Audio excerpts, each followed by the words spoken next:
tengo que pensar en estas 5 posibilidades: bronquitis no EPOC, exacerbación de EPOC, neumonía adquirida en la comunidad ambulatoria, influenza, COVID-19. Ya platicamos un poco de cada una de ellas. Ahora quiero hacer un breve resumen y retomar algunos puntos porque me voy a centrar entre influenza y exacerbación de EPOC. Bueno, hablábamos un poco de la bronquitis no EPOC. Decíamos que se necesitan al menos 7 días de síntomas respiratorios, con tos, tal vez un poco de expectoración y disnea en personas que no tengan factores de riesgo ni la edad habitual de aparición junto con los síntomas de enfermedad pulmonar obstructiva crónica, porque en todo caso tendríamos que manejar como exacerbación. Entonces hay que considerar, bien les decía, edad y factores de riesgo. Hay que tener en cuenta el síndrome Coqueluche, ¿no? El síndrome coqueluchoide, porque recuerden que los adultos pueden desarrollar, bueno, más bien pueden perder la inmunidad que tuvieron, la inmunidad natural o incluso la inmunidad inducida por la vacunación, sobre todo si están en contacto con niños más pequeños. Obviamente, y en los algoritmos que estuvimos revisando antes de salir de vacaciones, una de las principales características del diagnóstico diferencial era descartar neumonía adquirida en la comunidad, porque obviamente la bronquitis no EPOC tiene que cumplir ciertos criterios para recibir tratamiento con antibióticos y la neumonía adquirida en la comunidad necesita tratamiento con antibiótico y clasificarla de otra forma. Si síntomas más de 14 días, con pérdida de peso, fiebre y diaforesis nocturna, había que descartar tuberculosis, y esto también lo platicamos porque la tos persistente se tiene que abordar pensando en TB. Obviamente, los pacientes en inmunocompromiso, en la comunidad, particularmente yo les diría 3 grupos de personas. Las personas obviamente que están infectadas con virus de inmunodeficiencia humana, diabetes mellitus descontrolada o de larga evolución, pacientes con consumo crónico de alcohol e incluso cirrosis hepática. Y también me gustaría hablarles de algunas personas que desarrollan cambios estructurales en el pulmón, bronquiectasias, fibrosis pulmonar apical, por el motivo que fuera. Hay que pensar en tuberculosis como diagnóstico diferencial, porque obviamente requiere de un abordaje totalmente distinto. ¿Sí? El manejo, pues habíamos dicho, de síndrome Coqueluche, si pensábamos en ello, eran macrólidos, y nuestro manejo estándar era amoxicilina con clavulanato, si no era TB, si no era neumonía, si no era TB y si no era síndrome Coqueluche, basados en los factores de riesgo. Recuerden que había ciertas características para grupos etarios, más de 65 años y más de 80 años, con 1 o con 2 factores de riesgo. Esto suele ser preguntado en la evaluación. Insisto, no quiero que traten bronquitis con antibióticos de manera sistemática. Por favor, las bronquitis son virales en el 90% de los casos. No quiero ver uso sistemático de antibióticos en bronquitis. ¿Y es difícil? Claro que sí. Es difícil porque las y los pacientes suelen exigir tratamiento con antibióticos, sobre todo porque la enfermedad es prolongada. Entonces ellos piensan que necesitan el tratamiento antimicrobiano para mejorar. Esto no es necesariamente cierto, así que se los encargo mucho.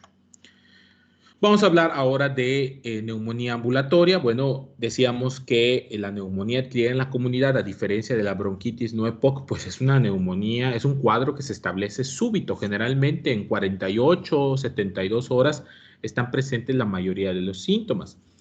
Fiebre elevada con escalofríos, taquipnea, tos húmeda, síndrome de consolidación son características que tenemos que buscar obligatoriamente.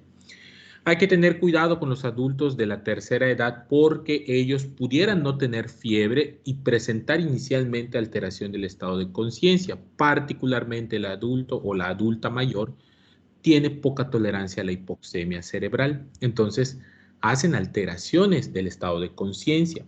¿Sí? Mucho cuidado con aquellos que están en postración, sobre todo por secuelas de evento cerebrovascular o síndrome de sarcopenia del adulto mayor o por fractura de cadera. Cuidado, jóvenes, porque parte del diagnóstico diferencial, si yo voy a visitar a un paciente o a una paciente que está postrado o postrada por fractura de cadera que inició súbitamente con disnea, tengo que pensar en tromboembolia pulmonar. ¿Sí? Porque pues ustedes ya saben. ¿Sale? Entonces, por favor, es importante pensar en diabetes descontrolada para la presencia de neumonía, enfermedades respiratorias previas, alcohólicos, porque recuerden que la elección del tratamiento antimicrobiano dependerá si hay o no factores de riesgo. Decíamos en la clase que la principal indicación, bueno, la primera clasificación que tenemos que hacer es saber si un paciente necesita estar en un área de urgencias o hospitalizado o incluso en una unidad de cuidados intensivos o si puede ser manejado en casa. En caso de ser manejado en casa, lo que sigue es determinar si el tratamiento tendrá que ser monoterapia, terapia combinada o fluoroquinolona respiratoria. Recuerden que al menos los pacientes con comorbilidades, alcoholismo, diabetes, enfermedades respiratorias previas, cardiopatías, etcétera, necesitan tratamientos combinados, generalmente macrólido con beta-lactámico o fluoroquinolona respiratoria, mientras que aquellos pacientes que no tienen estas comorbilidades, decíamos que el principal cambio que había tenido las guías con respecto a las del 2012 es que se abandonaba el uso de acitromicina en monoterapia y cambiábamos por amoxicilina 1 gramo cada 8 horas. Recuerden que también se acortaron los días del tratamiento de 5 a 7 días. Todo esto basado en la revisión de la evidencia clínica acumulada en estos, ¿qué les diré?, 9 años. Entonces, esto es importante. ¿Sí? Y la guía de referencia, pues es la guía ATS-ITSA del 2019. La primera pregunta era, ¿dónde atender? ¿Dónde voy a atender a mis pacientes? Para eso puedo usar el índice de severidad de neumonía, que habíamos dicho que tenía la dificultad de que necesitaba parámetros bioquímicos y de radiografía, ¿no? Obviamente, si estoy en mi comunidad, alejado de la capital, con pocos recursos, más que los recursos clínicos, pues no puedo usar el índice de severidad de neumonía. Pero si me encuentro en un hospital rural que tiene un gasómetro, que tiene un laboratorio, que tiene un servicio de placas, obviamente esto también depende del horario y esto es muy triste, jóvenes, es muy triste que nuestros hospitales tengan que elaborar por horarios, es decir, solo en la mañana hay laboratorios, solo en la mañana hay servicio de radiografía, solo en la mañana hay ultrasonido. Es muy triste que esto ocurra en nuestro país. Espero yo que si alguno de ustedes incursiona en la gestión de servicios de salud, en políticas de salud, se vuelve salubrista o se dedica a la política en salud, piense que los hospitales tienen que estar totalmente equipados para cualquier momento. Y esto es muy triste y es una realidad que estamos normalizando porque, en la noche no tengo obstetra, no puedo tratar a una paciente con preeclampsia. No tengo radiografía, ¿cómo voy a saber si esto es neumonía? Y claro, claro que nos sentimos, pues digamos, más experimentados porque decimos que con la clínica estamos haciendo los diagnósticos, que porque solo así decidimos y tomamos decisiones, pero esto no es del todo bueno, jóvenes. Esto no es del todo bueno. La realidad es que tenemos que tener las herramientas diagnósticas. Ya no estamos en 1960, en 1970. Estoy totalmente de acuerdo que si ustedes no saben hacer una buena exploración clínica, una buena interpretación de los datos semiológicos, van a cometer muchos errores porque van a solicitar pruebas injustificadamente. Pero tenemos que tener esas pruebas. O sea, no es posible, por ejemplo, que en un hospital rural que atiende pacientes de medicina interna no tengan un gasómetro 24 horas. O sea, solo quiero que analicen eso. El caso es que Si puedo hacer índice de severidad de neumonía, lo hago. El puntaje son 90, recuérdenlo, es el punto de corte. Y si no, tal vez pueda yo usar CURB 65. Oiga, maestro, las guías no lo recomiendan. Pues sí, pero realmente de eso a utilizar solo el criterio de la experiencia, prefiero usar una escala clínica. ¿Sí? Y en caso de no tener tampoco laboratorio para medir el, ¿cómo se llama esto? La urea o el boom, entonces tendré que usar CRB65, donde CRB65 tiene que tener obligatoriamente 0 puntos para que se pueda quedar en casa y a partir de 1 se tiene que ir al hospital. Vuelvo a comentarles esto y no me voy a cansar de decirlo. Pequen de alarmistas. Es mejor hacer un drama, enviar a un paciente porque tiene 69 años, tiene una frecuencia de 32, está, sí es cierto, está consciente, no se ve gran dificultad respiratoria. Pequen de alarmistas. Porque no hacerlo, jóvenes, cuesta vidas. Si en el hospital, en la valoración de urgencias, cuando completan el CURB 65 o le hacen índice de severidad de neumonía, no tiene criterio de hospitalización y lo regresan a su domicilio, no pasa nada. No pasa absolutamente nada, jóvenes. Pero si ese paciente se va a su casa y se muere, pongan ustedes que no tengan ustedes la carga legal. En México, afortunadamente, y lo digo un poquito extrañado, no hay todavía este hábito legal de la denuncia al ejercicio clínico. Entonces, por favor, sí es importante que sepan ustedes que no importa la carga legal de momento, ¿no? No parecía tener importancia, pero ¿y la carga emocional? Es muy complicado cuando te avisan que un paciente que tú viste que parecía estar bien se murió. Nos ha pasado a todas y a todos. Así que ténganlo en cuenta. ¿Y qué determina la elección del tratamiento? Pues las comorbilidades, ¿no? Las comorbilidades son las que determinan el tratamiento, ¿no? Sin comorbilidad, pues vamos a dar amoxicilina 1 gramo 3 veces al día por 5 a 7 días o doxiciclina 100 miligramos cada 12 horas por 5 a 7 días. Con comorbilidad tendríamos que usar una combinación de amoxicilina con ácido clavulánico, decíamos que era la de 875-125, ya la conocen a la perfección, más un macrólido, podría ser claritromicina, particularmente yo les recomiendo, van a usar un macrólido, usen acitromicina. Ok, tiene menos interacciones, se administra menos días, mejor tolerancia, entonces acitromicina. O en su caso, tendrían que usar una fluoroquinolona. Si no quieren de esta combinación o disponen de una fluoroquinolona respiratoria, elijan una fluoroquinolona respiratoria. En todo caso, no se les vaya a olvidar nada más que la fluoroquinolona respiratoria levofloxacino tiene 2 dosis. Una dosis respiratoria, que es la de 750 miligramos, y una dosis no respiratoria, que es la de 500 miligramos. Los cuelgos se usan la de 500 miligramos en enfermedades respiratorias. Por favor, por eso soy muy insistente con esto. Tienen que aprender a utilizar la dosis correcta. ¿Ok? Bien. Y ahora sí, quiero hablar un poco de influenza. Vamos a hablar de influenza.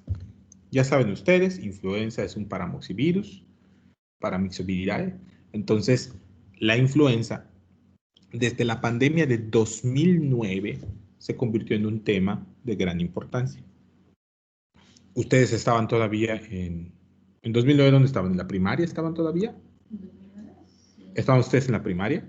Sí, saliendo de la primaria. Saliendo de la primaria. La primaria, venga, bravo. Ok, estaban saliendo de primaria. Yo estaba en el segundo año de la carrera en 2009. ¿Sí? En 2009. La doctora Mirna estaba. Yo estaba en tercer año de la carrera y la doctora Mirna estaba entrando a la facultad. Pero bueno, historia de amor. El caso es, nos unió la influenza. El caso es que en la pandemia de 2009, jóvenes, aparece una nueva variante del virus de influenza para la cual no teníamos inmunidad. ¿Cuál es la ventaja que tiene con respecto a la COVID-19? Que la letalidad por influenza fue alta. Ventaja y desventaja. Quien enfermaba de influenza generalmente al menos con esa, tenía un cuadro grave y podía fallecer, y por lo tanto se interrumpía la cadena de transmisión. Además, con la influenza ya teníamos la información de que el uso de cubrebocas reducía la transmisión de la enfermedad. Entonces, la realidad es que, a diferencia de los otros virus de influenza, el problema con H1N1 es que fue pandémico. No teníamos inmunidad contra H1. Nunca había ocurrido esa combinación. Y el otro gran problema que hubo con esa variante fue que afectaba a jóvenes. A diferencia de la influenza estacional, del H5N3, etcétera, H2N2, etcétera, el problema con la influenza H1N1 es que los pacientes jóvenes tenían cuadros graves de influenza. Entonces, los pacientes morían de influenza. ¿Sí? Entonces, fue muy complicado, fue muy complicado. Yo recuerdo que nos sacaron de los hospitales, no nos dejaron regresar a nuestras prácticas, ni siquiera las de atenciones de primer nivel. Aquí no fue tan intenso. Sí hubo piso hospitalizado con influenza, pero en el centro del país, donde se concentra la mayor parte de la población, pues sí fue muy difícil. El caso es, jóvenes, que necesitamos hacer algunas observaciones. La influenza, a diferencia de las otras enfermedades, es estacional. La influenza H1N1, que era pandémica, ahora es estacional. Circula con los otros virus de influenza.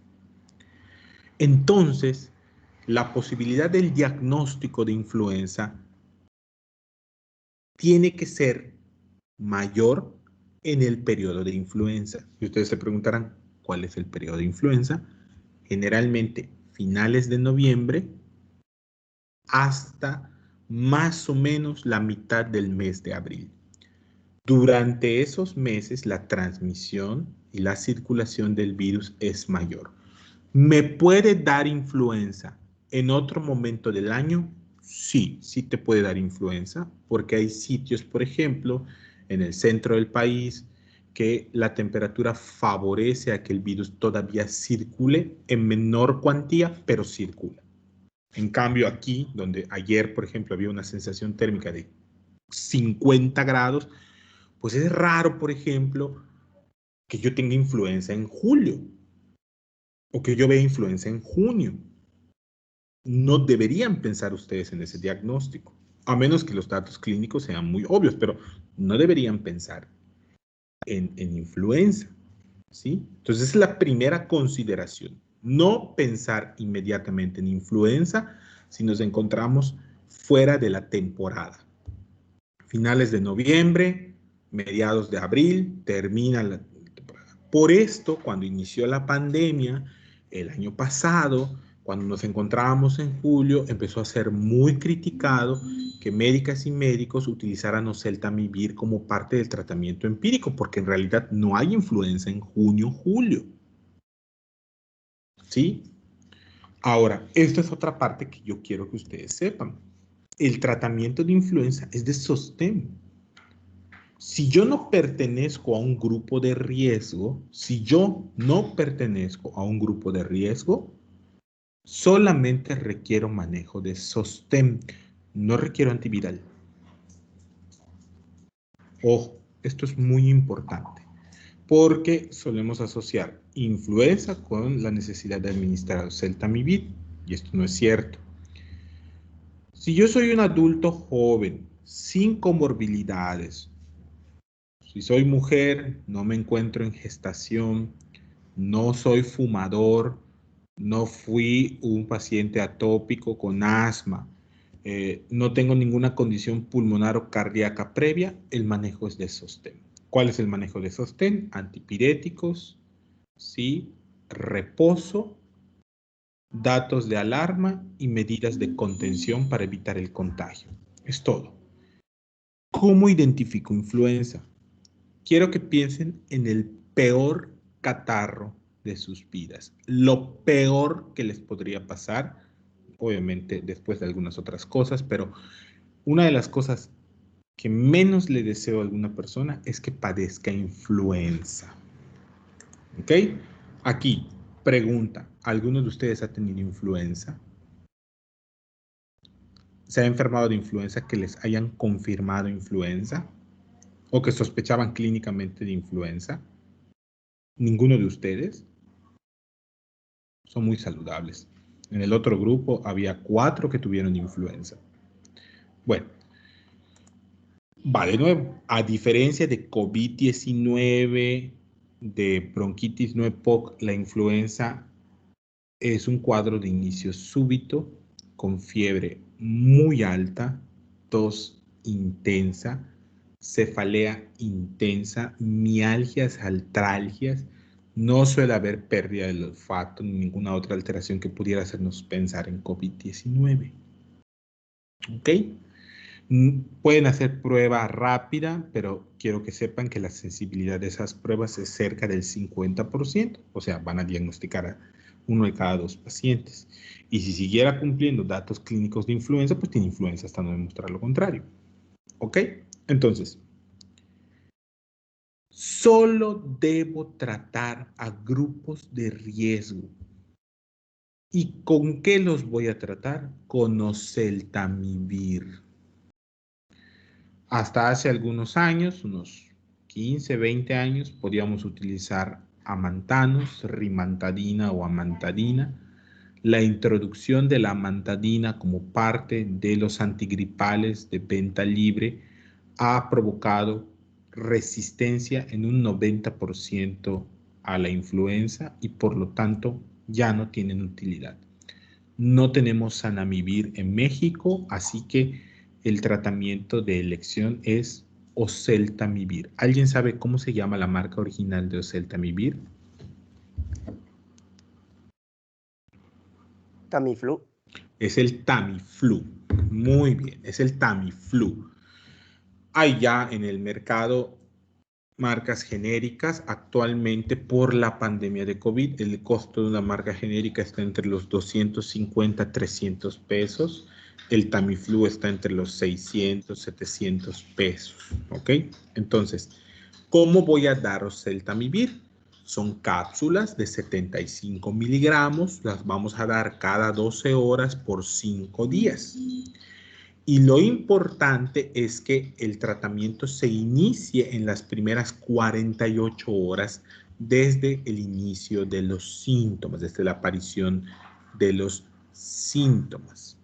Ahora, ¿a quiénes tengo que tratar? Tengo que tratar a menores de 5 años y mayores de 65, aquellos pacientes con diabetes mellitus tipo 2 descontrolada, inmunocompromiso como el VIH, mujeres embarazadas, personas con EPOC, asma, cardiopatía, principalmente insuficiencia cardíaca y obesidad mórbida. ¿Sí? No sé por qué no puse AS, no sé por qué puse AS. Pero bueno, y obesidad mórbida. A estos pacientes los tengo que tratar. Oiga, maestro, llegó un paciente de 31 años con obesidad mórbida, con un cuadro catarral de inicio súbito, síntomas intensos, tos, dolor de cabeza, escalofríos, mialgias, atrasias. Es el mes de enero. Es influenza. Es influenza. ¿Ok? Oiga, pero no puede ser COVID-19. Sí, sí pudiera ser COVID-19, pero COVID-19 generalmente produce pérdida del olfato, es un cuadro algo menos severo, hay el antecedente de contacto, etcétera, etcétera, etcétera. Es influenza. Y esto es lo que yo les decía, no usar amantadina, no rimantadina, y la mejor estrategia que pueden tener contra influenza es que reciban vacunación anual. Ustedes, a partir del próximo curso, son personal de salud, ¿sí? Son personal de salud, son médicas y médicos internos de pregrado, médicas y médicos pasantes en servicio social, por lo tanto, son personal de riesgo, son personas de riesgo porque están en contacto con pacientes. Por lo tanto, es obligación del sistema de salud, pero también responsabilidad de ustedes buscar la vacunación de influenza. Ojo, tienen que vacunarse en el mes de octubre. ¿Me puedo vacunar después? Sí, por supuesto que sí, pero el inicio de la inmunidad, la formación de anticuerpos en la cantidad adecuada, etcétera, requiere de al menos 3 semanas. Por lo tanto, si yo me vacuno en diciembre, finales de diciembre, voy a tener protección hasta finales de enero. Y ya pasé 3 meses del periodo de influenza. Busquen vacunarse finales de septiembre, inicios de octubre. Es el mejor momento para recibir la vacuna. ¿Me puedo vacunar después? Claro que sí. Si no te has enfermado de influenza, ponte la vacuna porque te puede dar influenza. ¿Ok? Entonces, vacúnense. Indíquenos el Tamiflu. Les voy a mostrar este artículo. Este es el artículo de influenza. ¿Sí? Pueden ustedes ver los grupos de riesgo. Se los voy a mandar. Creo que ya se los mandé. Es el diagnóstico y tratamiento de influenza. Es una guía del 2019. Entonces, aquí está. ¿Sí? ¿Qué pacientes tienen riesgo de complicaciones por influenza? Personas que tienen problemas para el manejo de las secreciones, enfermedades neuromusculares, ¿sí? Secuelas de veto cerebrovascular, epilepsia, demencia, pacientes que tienen asma o EPOC, personas con enfermedad renal crónica, enfermedad crónica del hígado, ¿sí? Enfermedad cardíaca. ¿Por qué a los niños se les vacuna? Porque hay algunos niños que tienen cardiopatías compensadas que no requieren tratamiento quirúrgico y ellos pueden tener complicaciones e incluso hay cardiopatías que no son diagnosticadas. Entonces, y en el adulto, pues obviamente la insuficiencia cardíaca, inmunocompromiso, uso largo de aspirina, ¿sí? Diabetes mellitus, obesidad mórbida, y aquí hace falta las mujeres embarazadas. Ah, aquí está, grupos especiales. Adultos mayores de 65, niños menores de 5 años, pacientes institucionalizados. ¿Qué significa esto? Aquellos que están en centros de cuidado, ¿sí? Y mujeres embarazadas y mujeres en el posparto, principalmente en las 2 siguientes semanas. Entonces, si el doctor Andy me pone un caso clínico donde sospecho que es influenza y me pregunta si tengo o no que dar tratamiento, tengo que saber estos grupos, porque estos son los que reciben tratamiento para influenza. Fuera de esto, no deberían recibir tratamiento a menos que se presente una complicación. ¿Ok? Entonces, esto es lo que me va a preguntar el doctor Andy. ¿Correcto?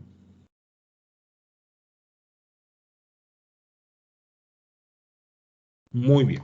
Entonces, voy abajo. Hablamos sobre la prevención, que es la vacunación, ¿sí? Y aquí hay algunas recomendaciones para la práctica, el nivel de evidencia y algunos comentarios, ¿sí? Entonces, la vacunación de influenza es recomendada para pacientes de 6 meses o más. Recuerden, en nuestro esquema de vacunación, creo que influenza es a partir de 6 y 7 meses. A partir de los 6 meses. A partir de los 6 meses. Aquí está la doctora Mirna. 6 meses, refuerzo a los ¿Sí? 7 y luego cada año. Ok. Aquí está. El tratamiento de iniciar, la decisión de iniciar tratamiento antiviral depende de la condición clínica. De verdad, jóvenes, es una insensatez pedir PCR para influenza. Es una insensatez pedir PCR para influenza. Y si van a usar pruebas rápidas de antígeno, recuerden que son 50% sensibles. Pueden darles falsos negativos. ¿Ok? Si el paciente tiene todos los síntomas, adelante. ¿Ok? No es una evidencia de grado fuerte, pero es lo mejor que tenemos. ¿Ok? Así que no quiero que estén pidiendo pruebas antigénicas a todos los pacientes, a menos que las tengan disponibles, ¿no? O sea, si las tienen disponibles, no, pues trabajo en la clínica que está sobre la avenida Itzáes en la particular, y en esa clínica tienen disponibles de manera inmediata test de antígeno de influenza. Estoy en temporada de influenza, quiero confirmarlo, el paciente se siente más seguro e incluso le explico que si da negativo, pues se la pido. Pero si estoy en el pueblo, no tengo test, el paciente viene con todos los datos de influenza, oigan, inicien el tratamiento. Recuerden que tienen 48 horas, ¿ah? Tienen 48 horas para iniciar el manejo, ¿ok? Pacientes con enfermedad severa o que tiene alto riesgo de complicaciones por influenza deben recibir tratamiento antiviral, ¿sí? ¿Qué es lo que hace esto? Hay una total discusión. Hace como, ¿qué les puedo decir? Como 4 o 5 años salió una revisión, un metaanálisis de las intervenciones para influenza con el uso de oseltamivir y decía que en realidad no hay un beneficio claro sobre la mortalidad, sobre el riesgo de hospitalización, sobre los días de duración de la enfermedad. Independientemente de eso, jóvenes se necesitan más datos, pero ¿qué sí les puedo decir? Uno, acorta los días de los síntomas, evita la progresión a complicaciones y reduce el contagio. Entonces, permítame un momentito.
Muy bien, entonces, perdón chicos, es que vinieron y se alocó el perro. Entonces, aquí está, miren.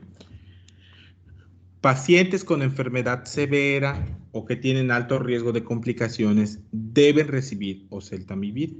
Acorta la duración de la enfermedad, evita la progresión de complicaciones y reduce el contagio.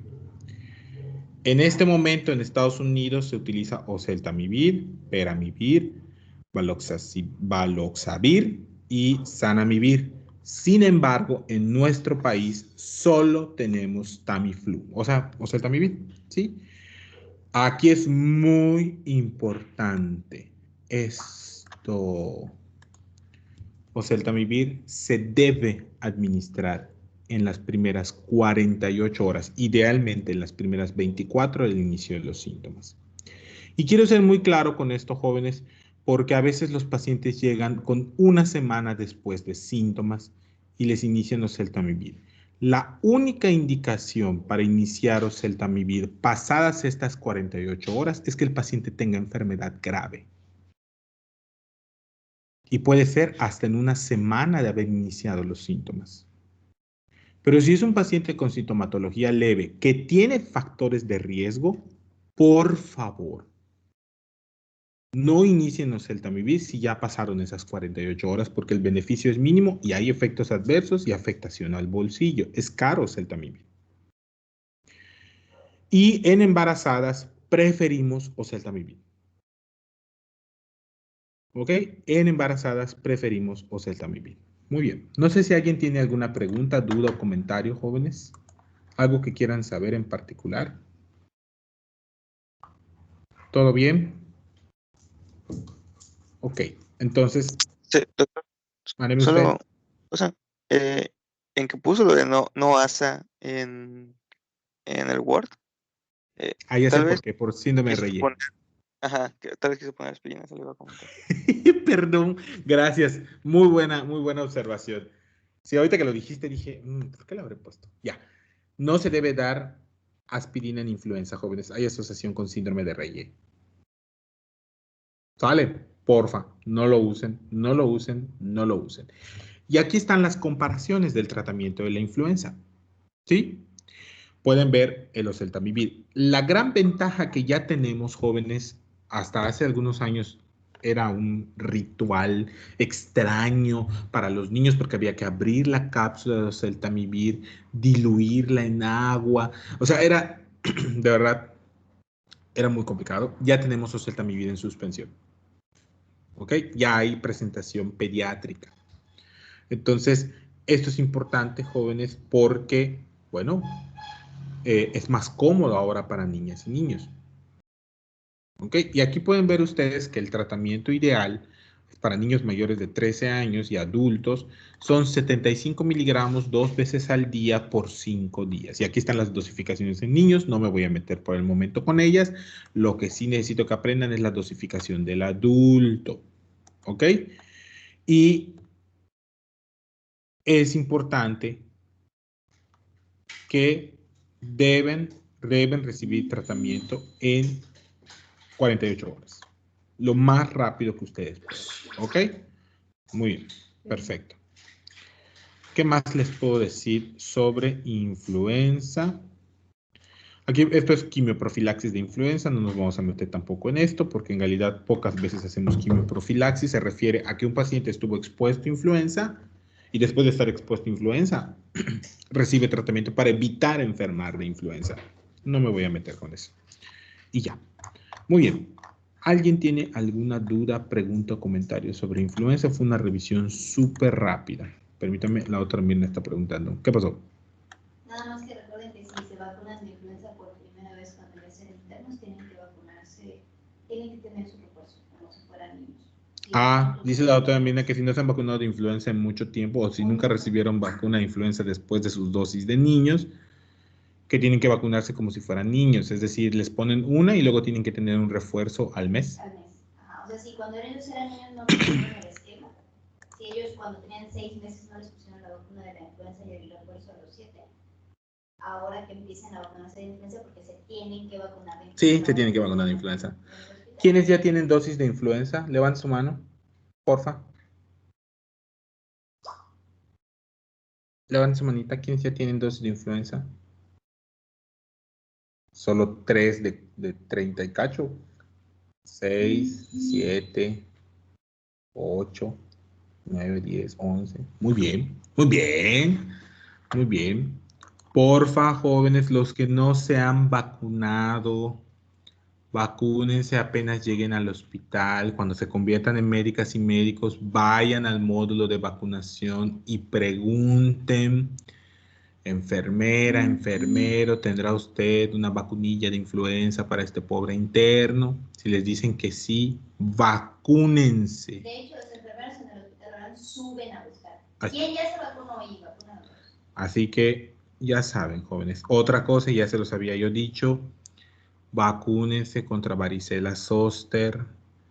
Vacúnense contra varicela zóster. No es agradable tener un tubo en la garganta por tener neumonía varicelosa. Vacúnense contra varicela zóster. ¿Quiénes de aquí ya tuvieron varicela? Levanten su manita, por favor. 1, 2, 3, 4, 5, 11, 12, 15. Ok. 16. Esas personitas que no han tenido varicela, vacúnense contra varicela. Se pueden petatear de varicela. ¿Ok? Vacúnense ya. Porque adivinen qué, ustedes entran en temporada de varicela al hospital. La temporada de varicela empieza en mayo. ¿Ok? Así que vacúnense. ¿Ok?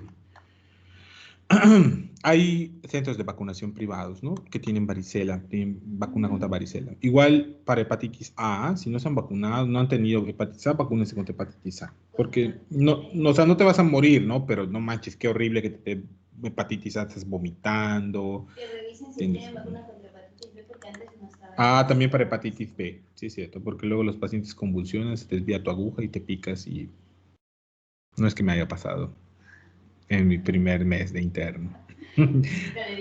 Y nunca le dije a mi novia. Muy bien, entonces, que ahora es mi esposa. Entonces, oye, jóvenes, ¿alguna duda sobre influenza? ¿Algo que quieran saber? Porque vamos a pasar EPOC.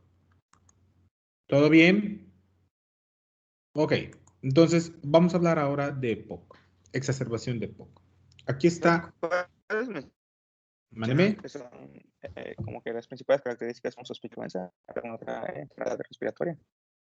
Para el diagnóstico, sí, claro, es un cuadro catarral súbito e intenso, con mucha tos, dolor de cabeza, mialgias, artralgias. ¿Sale? De verdad, lo van a identificar. El paciente llega muy mal al consultorio. Llega muy mal. Entonces, la única pregunta que tendrían que hacer, bueno, la única cosa que tendrían que hacer es descartar que no tengan neumonía por influenza o algún otro cuadro neurológico o gastroenterológico, porque también influenza da falla hepática y otras cosas. Pero bueno, neumonía principalmente. Si no es así, entonces preguntar si es un grupo de riesgo o no, y de ahí decidir, bueno, luego preguntar si está en las primeras 48 horas, y de ahí decidir darle oseltamivir o no. ¿Estamos de acuerdo? Y no dar aspirina. ¿Sí? Muy bien. Permítame un momentito.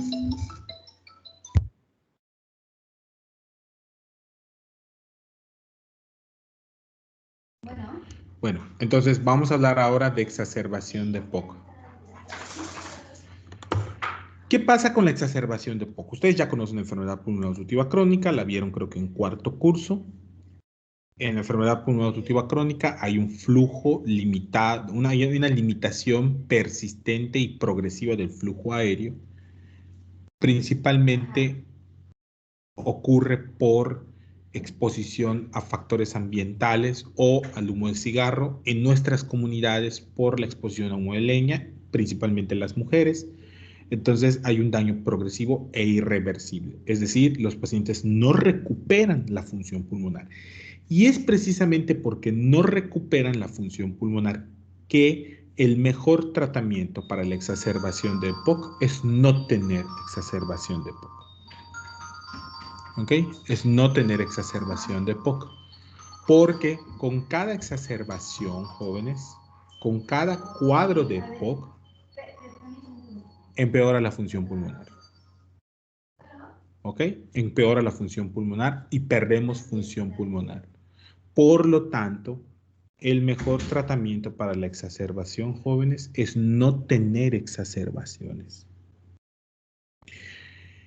¿Y cómo yo puedo evitar tener exacerbaciones? Hay muchas estrategias, jóvenes, hay demasiado. Pueden leerse completa la guía Gold, les va a dar vueltas la cabeza una y otra vez. Pero en la atención primaria, ¿qué tenemos que hacer? Uno, tenemos que educar al paciente con hábitos higiénicos habituales, ¿sí? O sea, hábitos higiénicos comunes, lavado de manos, evitar tocarse la cara, distanciamiento de personas con enfermedad respiratoria y actualmente, aunque ustedes no lo crean, jóvenes, desde que se generalizó el uso de mascarilla, tenemos menos cuadros de EPOC. ¿Por qué? Porque los pacientes no tienen catarro común. De hecho, el principal desencadenante de tener una exacerbación de EPOC es que tengas una infección de vía aérea superior, que tengas un catarro común, tengas un resfriado. ¿Ok? La otra estrategia que tenemos que emplear son fármacos que reducen el número de exacerbaciones, particularmente anticolinérgicos de larga duración. Y el anticolinérgico de larga duración de elección para sus pacientes tiene que ser bromuro de tiotropio, no de hipatropio, de tiotropio. El nombre comercial de este fármaco es Spiriva. Sí, vienen dos presentaciones, la presentación Respimat y hay otra que no recuerdo, que creo que es un disco o un dispositivo inhalador. La verdad, no lo recuerdo ahora. Pero aquí lo importante, jóvenes, es que podemos utilizar fármacos que reducen el número de exacerbaciones. También tenemos que estar muy al tanto de que mujeres u hombres con EPOC estén vacunados contra influenza y contra neumococo. Porque si les da una neumonía adquirida en la comunidad, les va mal. Si les da influenza, les va mal.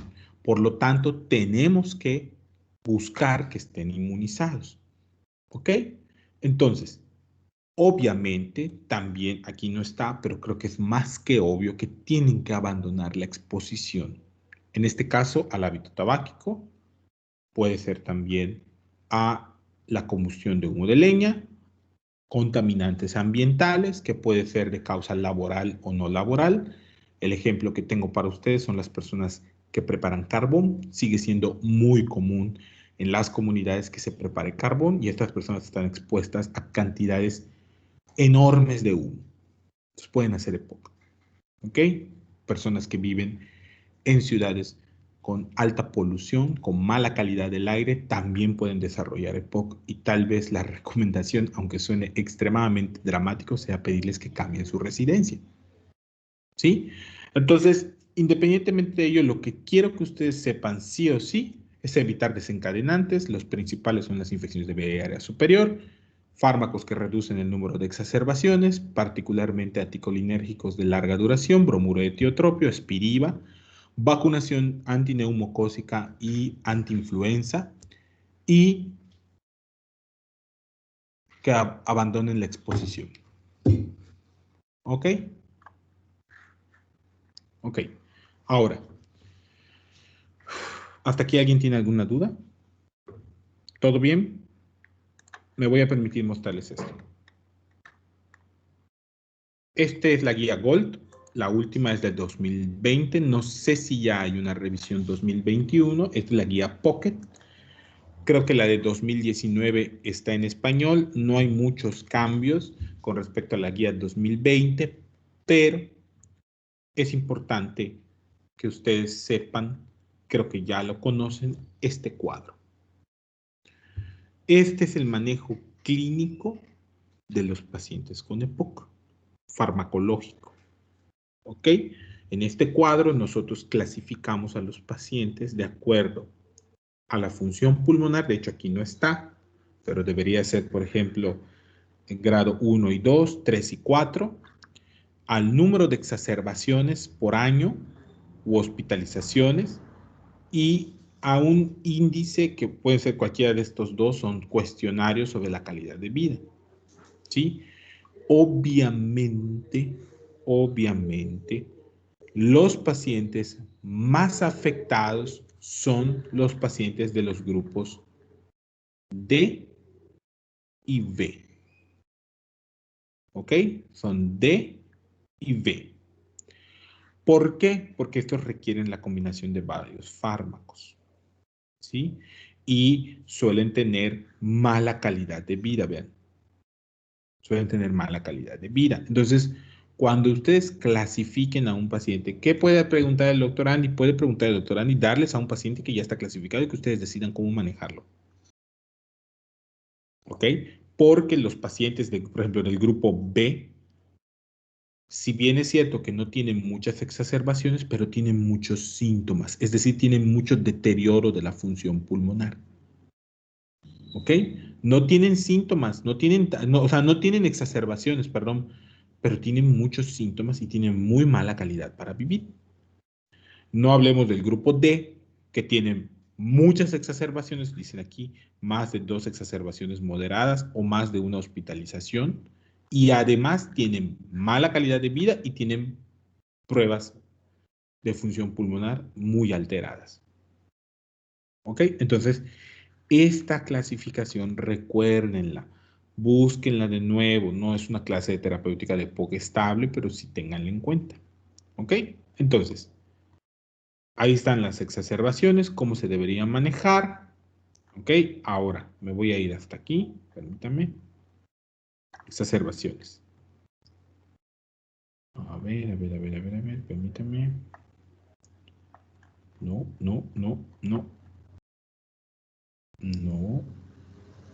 Aquí está. Se tienen que saber los puntos claves del manejo de las exacerbaciones. Es posible que en atención primaria ustedes no manejen del todo la exacerbación, ¿ok? Pero si están en un hospital o si están dando seguimiento a un paciente para evitar que tenga exacerbaciones, necesitan conocer estos puntos que son pregunta de evaluación. Número 1, la definición de una exacerbación. Recuerden que una exacerbación es un cambio, ¿sí?, en la intensidad y frecuencia de los síntomas habituales de un paciente con EPOC que requiere de terapia adicional. ¿Ok? Eso es muy importante. Es un cambio o un empeoramiento de los síntomas respiratorios en un paciente con EPOC que requiere terapia adicional. ¿Sí? Es importante que sepan y que recuerden que las exacerbaciones por EPOC son causadas principalmente por infección de vía aérea superior, catarro común. ¿Ok? El tratamiento de la exacerbación, jóvenes, tiene como objetivo reducir al mínimo el impacto de la exacerbación en la función pulmonar y evitar que aparezcan otras exacerbaciones. O sea, si yo tengo una exacerbación, mi objetivo más importante es que no tenga otra exacerbación. Métaselo en la cabeza. No siempre se puede, no siempre tienen el control sobre todas las variables, de hecho nunca tienen control sobre todas las variables, pero lo ideal es que piensen que el paciente debe saber que mientras más exacerbaciones tiene, más grave es el EPOC y mayor es el deterioro pulmonar. ¿Ok? Ahora, cuando tenemos exacerbaciones, lo ideal es cambiar el broncodilatador de acción larga a acción corta. De hecho, ese es el tratamiento inicial de la exacerbación. Pasamos de salmeterol o pasamos de tiotropio o formoterol o indacaterol, lo pasamos a salbutamol en combinación o no con bromuro de hipatropio. El tratamiento entonces más importante es pasar a broncodilatador de acción corta. ¿Ok? Sin embargo, la recomendación actual, y ya desde algunos años, es cuando yo ya vea que el paciente se encuentra estable, le tengo que reiniciar el broncodilatador de acción larga. ¿Ok? lo más pronto posible. Ok, este paciente ya se ve estable, ya no tiene desaturación, ya tolera mejor la actividad, no volvió a tener fiebre, la expectoración ya mejoró. Ok, le inicio lo más pronto que yo pueda el agonista beta 2 o el anticolinérgico de larga duración. Aquí, los pacientes se pueden beneficiar de corticosteroides sistémicos, particularmente en atención primaria por vía oral. ¿Por qué? Porque tienen impacto sobre la función pulmonar, sobre la fracción espiral en el primer segundo, acortan la duración de la hospitalización y el uso de oxígeno, pero la terapia con esteroides jóvenes nunca debería ser de más de 5 a 7 días. No se emocionen. He visto personas que dejan loratadina con betametasona hasta 30 días en pacientes con EPOC. Por favor, los esteroides en asma y EPOC, los esteroides sistémicos, no deben utilizarse más de 5 a 7 días. ¿Ok? Y en el caso de los antibióticos, cuando están indicados, también son de acción corta. Reducen el fracaso terapéutico y la hospitalización. ¿Ok? Aparte de que acortan el tiempo de recuperación. Entonces, jóvenes, los antibióticos se deben utilizar si los pacientes cumplen 3 criterios, 2 de 3 criterios. ¿Alguien los conoce de ustedes? ¿Cuáles son los criterios que deben cumplir los pacientes con EPOC para pensar que es necesario el uso de antibióticos? ¿Cuál, jóvenes? Peor la disnea, Bien, 1. que haya cambio en el esputo, o sea, que la coloración o el espesor, ¿no? Ajá, muy bien.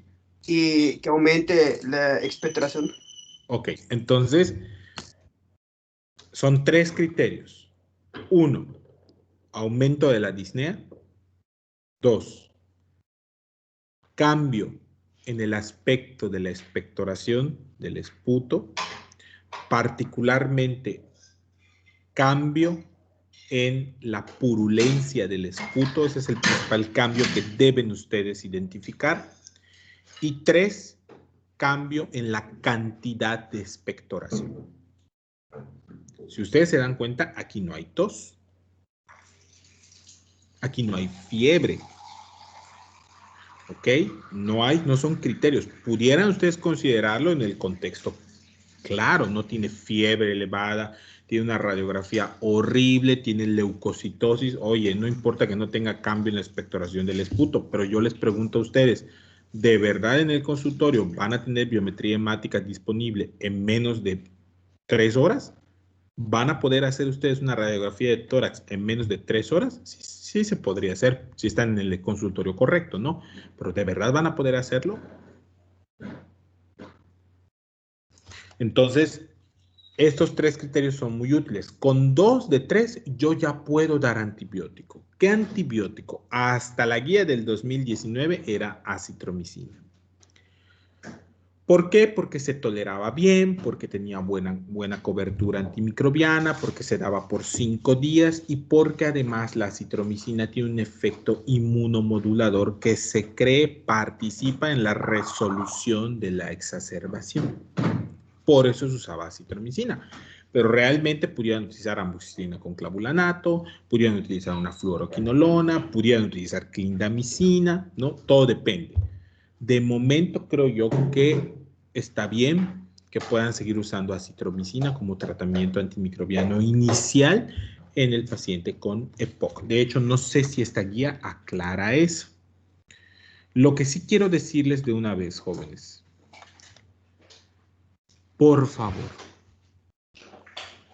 no utilicen metilxantinas.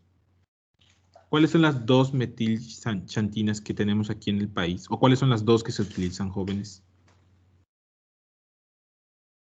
¿Cuáles son? ¿Cuáles son? Eso lo vieron en farmacología. ¿Cuáles son las dos metilxantinas que utilizamos? Teofilina y cafeína. Teofilina es una, cafeína no tanto, aminofilina. Y hay una maldita presentación que la odio con todo mi ser,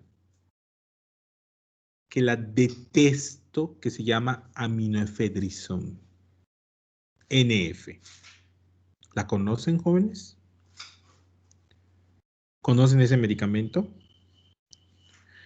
Aminoefedrizón tiene ambroxol con aminofilina, o con teofilina, si no me equivoco. ¿Qué pedo? Y la usan hasta, bueno, se usa principalmente en niños. No sé cómo expresar mi frustración. Jóvenes, ¿qué pedo con dar aminofilina para quitar la tos en niños que tienen catarro común? ¿Qué pedo? Es neta. Porque lo hacen los pediatras, ¿ah? Lo hacen los pediatras. No todos, ¿no? Pero lo hacen las y los pediatras lo hacen. Los neumólogos pediatras lo hacen. ¿Qué pedo? ¿Qué pedo? ¿Desde cuándo aminofilina es un fármaco de primera línea para el tratamiento de tos? O sea, yo no entiendo de dónde sacan que la aminofilina quita la tos. Por lo tanto, jóvenes, ¿de dónde sacan que un paciente con EPOC va a mejorar con metilxantinas si el paciente con EPOC casi siempre es hipertenso, cardiópata, diabético, que le quieren provocar una arritmia? Les prohíbo usar aminofilinas si tienen mejores opciones terapéuticas para pacientes con EPOC y asma. Peor si la usan en catarro común. Tengan tantita, ya saben qué. ¿Sale? Porque de verdad, yo no sé qué pedo. No sé qué pedo. Así que ya estoy molesto. No utilicen metilxantinas, jóvenes. No utilicen aminofedrizón, no utilicen teofilina oral. No, no, no, no, no, no, no, no, no, no están recomendadas. Tienen muchos efectos adversos. Y obviamente esto ya para casos de hospitalización, pues algunos pacientes van a requerir ventilación mecánica no invasiva, van a requerir BiPAP, ¿no? Y otros hay que intubarlos. Ahora, ¿cómo sé yo a qué pacientes tratar? ¿O cómo tratarlos? Yo puedo tratar, y aquí yo les voy a decir, yo puedo tratar a pacientes con exacerbación leve y con exacerbación moderada. ¿Ok? Los severos se tienen que ir al hospital. Yo puedo tratar pacientes con enfermedad leve, con exacerbación leve, y la exacerbación leve solamente requiere broncodilatadores. La exacerbación moderada puede requerir que yo agregue al tratamiento antibióticos o corticosteroides. Y la exacerbación severa requiere que esté hospitalizado porque probablemente requiere oxígeno suplementario, ventilación mecánica no invasiva, ventilación mecánica invasiva, corrección de otras comorbilidades que se descompensan por el EPOC exacerbado. Por lo tanto, yo puedo manejar leve y moderada. Regla general va para todos. La enfermedad leve puede requerir antibióticos, ¿eh? Puede requerir antibióticos. ¿Por qué? Porque independientemente de la severidad del cuadro, están los criterios de Anderson. O de Anderson, creo que sí, Anderson. Es decir, si yo tengo un paciente con enfermedad leve y tiene cambio en la expectoración y del volumen de la expectoración, ese paciente requiere antibiótico, aunque tenga síntomas leves. Lo que no va a requerir, jóvenes, son esteroides orales. No se vayan a atrever a dar esteroides orales en un paciente que tiene enfermedad leve. ¿Puede requerir antibióticos? Sí, sí puede requerir antibióticos. ¿Va a requerir esteroide oral? No, no requiere esteroide oral. Cuando tenga enfermedad moderada, ese sí puede requerir antibióticos y puede requerir esteroide oral. E incluso algunos pacientes pueden requerir oxígeno. Pero no le vayan a dar esteroide oral a un paciente con enfermedad leve. ¿Ok? Aquí creo que no está la clasificación.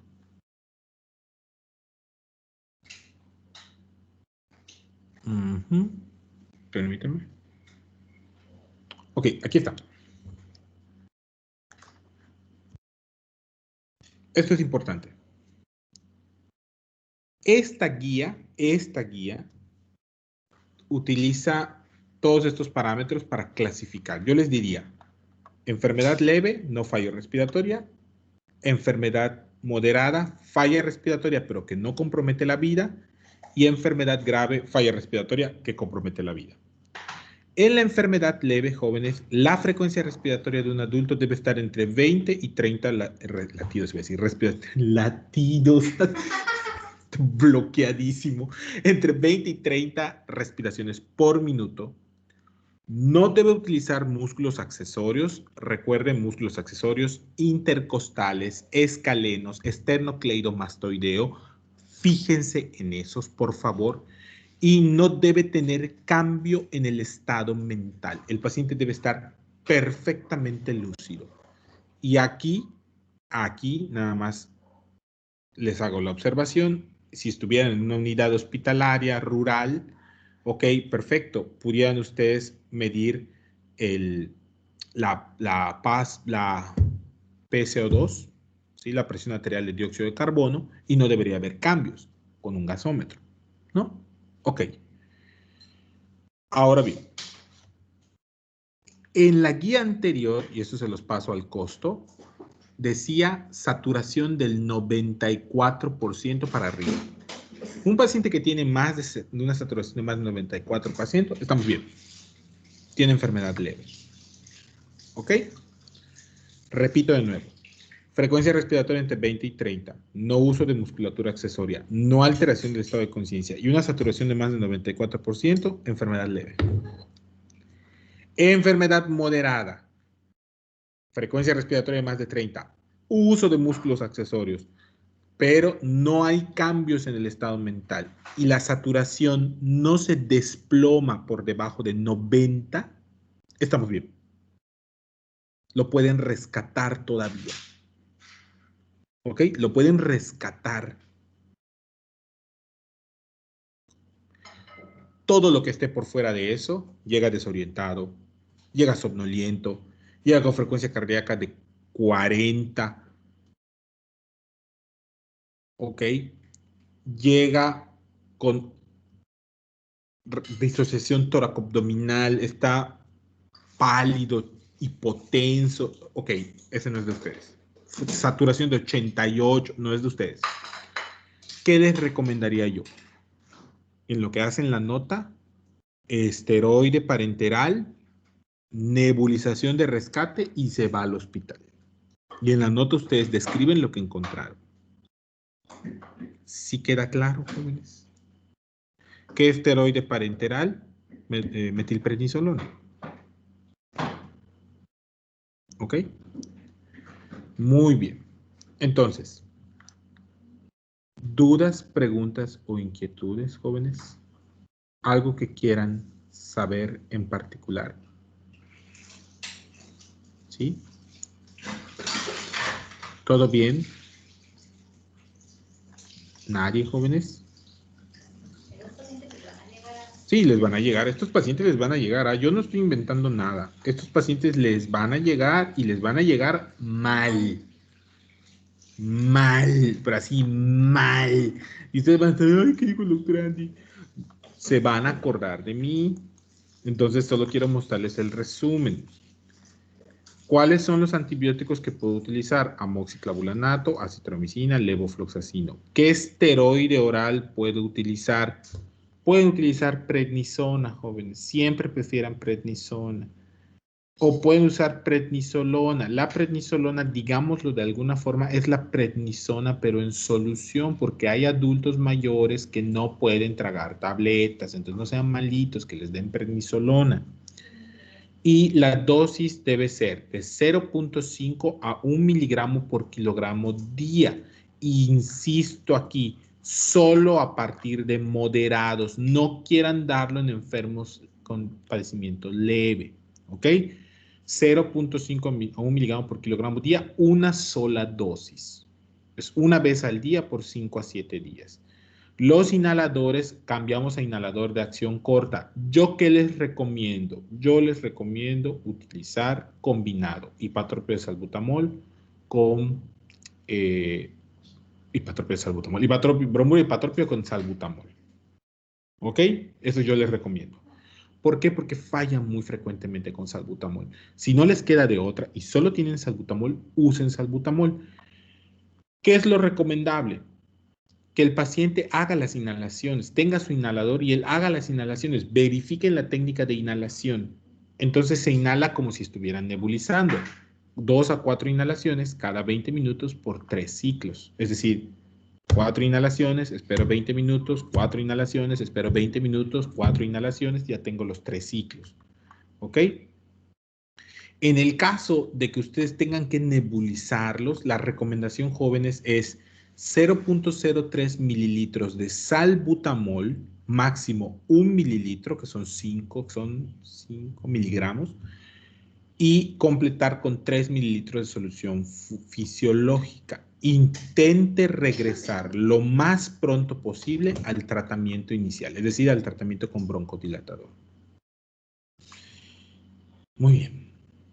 ¿Dudas sobre estos pacientes jóvenes? ¿Puede repetir, por favor, lo de la nebulización, por favor? Sí, claro. Para hacer el cálculo rápido es 0.03 mililitros del salbutamol en nebulizable. ¿Sale?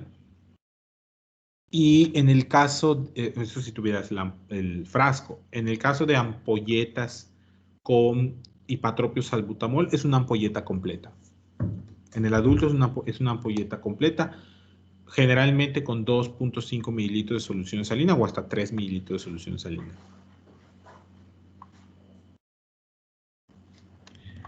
¿Alguna otra pregunta, jóvenes?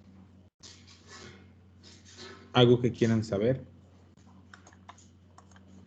¿Sí saben diferenciar entonces ya de estas 5? Tratamiento de estas 5. ¿Cuándo uso dexametasona en COVID? ¿Cuándo indico anticoagulación? ¿Cuándo doy antibióticos en EPOC? ¿Cómo elijo el antibiótico en neumonía adquirida en la comunidad? ¿Cuándo manejo la bronquitis no EPOC? ¿En qué pacientes doy tratamiento con oseltamivir en influenza? ¿Correcto? Muy bien. Perfecto.